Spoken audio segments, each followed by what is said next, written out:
the Caliph, Cupid, and the clock. Prince Michael of Valialuna sat in the park on the seat he liked best. In the coolness of the night he felt full of life. The other seats were not filled. Cool weather sends most people home.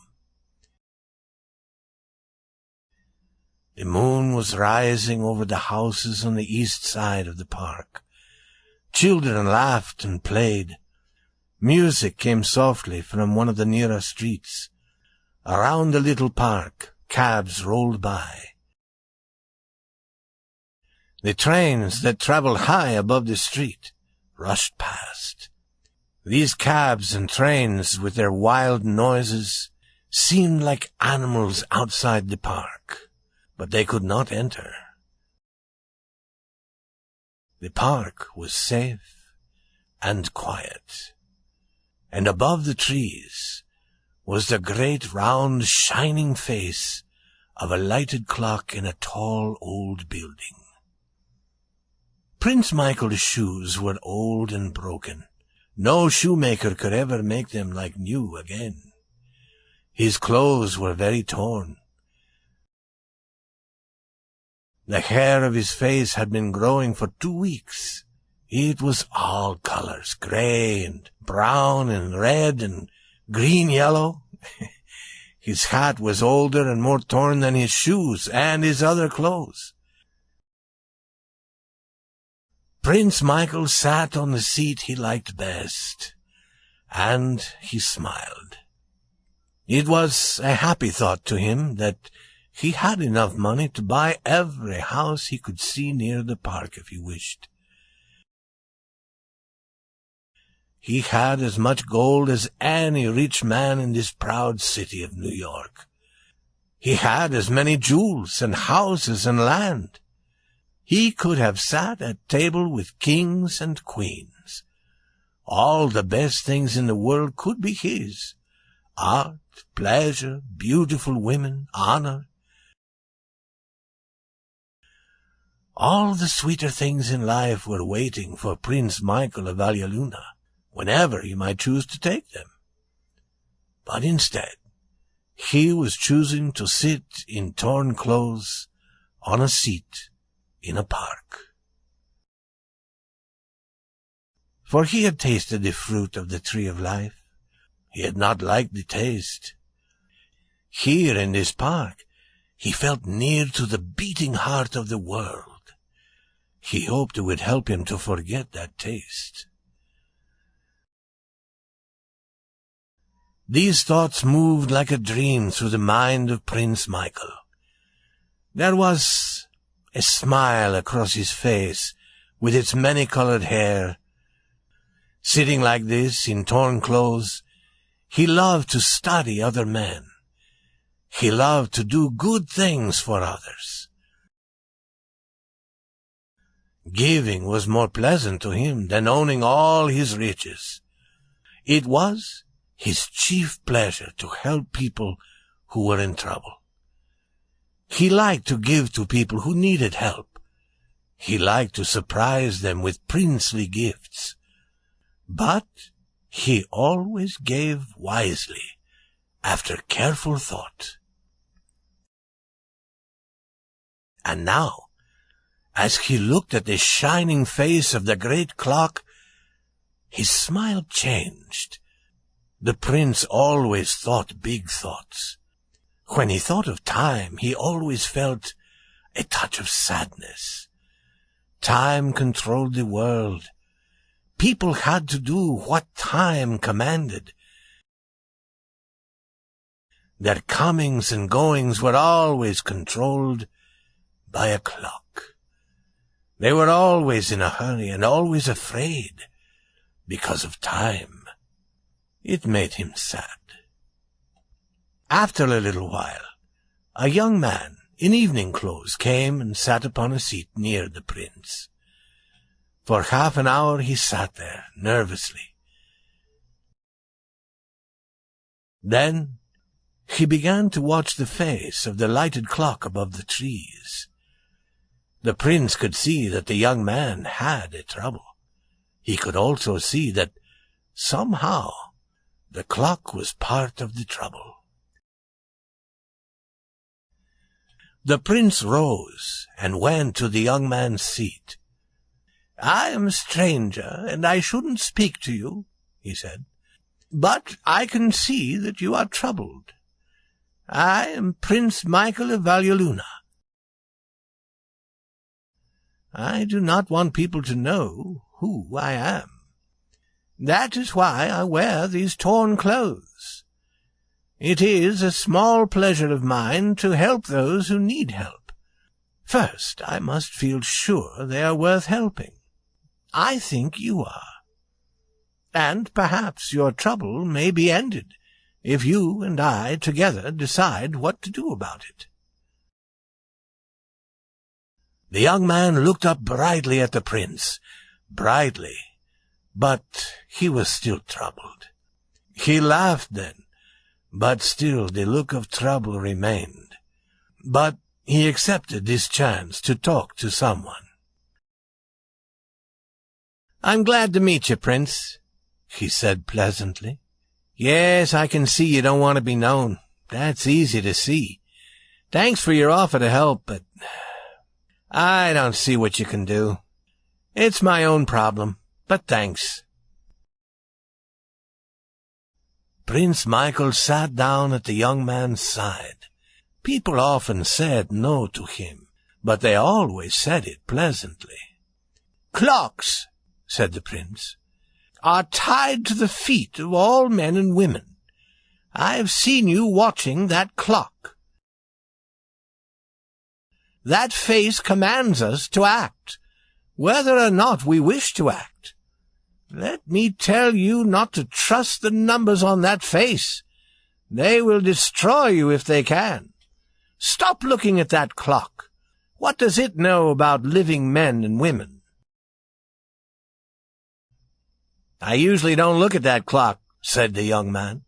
"I carry a watch, except when I wear evening clothes. I know men and women as I know the trees and the flowers," said the prince warmly and proudly. "I have studied many years, and I am very rich. There are few troubles that I cannot help. I have read what is in your face. I have found honor and goodness there, and trouble. Please accept my help. I can see that you are wise. Show how wise you are. Do not judge me by my torn clothes. I am sure I can help you." The young man looked at the clock again, and his face grew darker. Then he looked at a house beside the park. Lights could be seen in many rooms. 10 minutes before 9.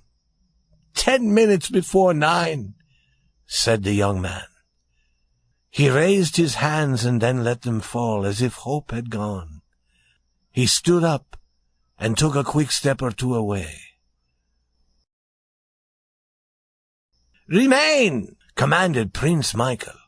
His voice was so powerful that the young man turned quickly. He laughed a little. "I'll wait 10 minutes and then I'll go," he said in a low voice, as if only to himself. Then to the prince he said, "I'll join you. We'll destroy all the clocks, and women too." "Sit down," said the prince softly. "I do not accept that. I do not include women. Women are enemies of clocks. They are born that way, therefore they are friends of those who wish to destroy clocks. If you can trust me, tell me your story." The young man sat down again and laughed loudly. "Prince, I will," he said. He did not believe that Prince Michael was really a prince. His manner of speaking proved that. "You see that house, Prince? That house with lights and 3 windows on the 3rd floor? At 6 tonight, I was in that house with the young lady was going to marry. I'd been doing wrong, my dear Prince, and she heard about it. I was sorry. I wanted her to forget it. We're always asking women to forget things like that, aren't we, Prince? I want time to think, she said.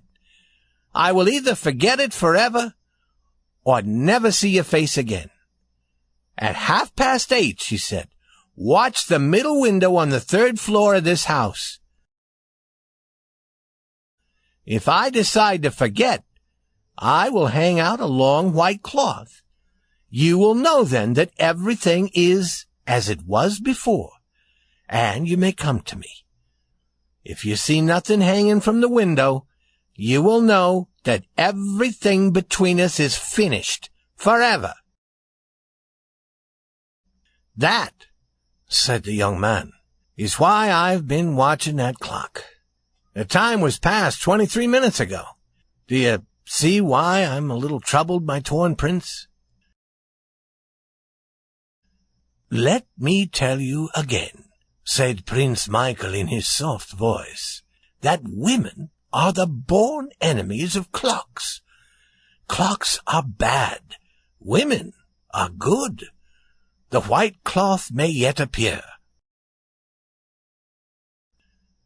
Never, said the young man hopelessly. You don't know Marion. She is always on time to the minute. That was the first thing I liked about her. At 8:31, I should have known that everything was finished. I'm going to go west. I'll get on the train tonight. I'll find some way to forget her. Good night, Prince. Prince Michael smiled his gentle, understanding smile. He caught the other's arm. The bright light in the prince's eyes was softening. It was dreamlike, clouded. Wait, he said, till the clock tells the hour. I have riches and power, and I'm wiser than most men. But when I hear the clock tell the hour, I'm afraid. Stay with me till then. This woman shall be yours. You have the promise of the Prince of Valleluna.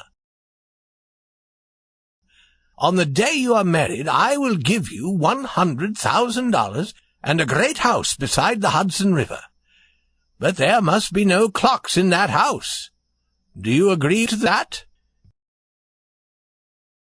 Sure, said the young man. I don't like clocks. He looked again at the clock above the trees. It was 3 minutes before 9. I think, said Prince Michael, that I will sleep a little. It has been a long day. He lay down on the seat, as if he had often done it before. You'll find me on this park on any evening when the weather is good, said the prince. Come to me when you know the day you'll be married. I'll give you the money. Thanks, Prince, said the young man. That day isn't going to come, but thanks. Prince Michael fell into a deep sleep. His hat rolled on the ground. The young man lifted it, placed it over the prince's face, and moved one of the prince's legs into an easier position. Poor fellow, he said. He pulled the torn coat together over the prince's body. It was 9. Loud and surprising came the voice of the clock, telling the hour. The young man took a deep breath and turned for one more look at the house. And he gave a shout of joy. From the middle window on the 3rd floor, a snow-white, wonderful cloth was hanging. Through the park a man came hurrying home. "Will you tell me the time, please?" asked the young man. The other man took out his watch. 29.5 minutes after 8. And then he looked up at the clock. "But that clock is wrong," the man said. "The first time in 10 years. My watch is always—" But he was talking to no one. He turned and saw the young man running toward the house with 3 lighted windows on the 3rd floor. And in the morning, 2 cops walked through the park. There was only one person to be seen, a man asleep on a long park seat. They stopped to look at him. "It's Michael a dreamer," said one. "He's been sleeping like this in the park for 20 years. He won't live much longer, I guess." The other cop looked at something in the sleeper's hand. "Look at this," he said. $50. I wish I could have a dream like that." And then they gave Prince Michael of Valialuna a hard shake, and brought him out of his dreams and into real life.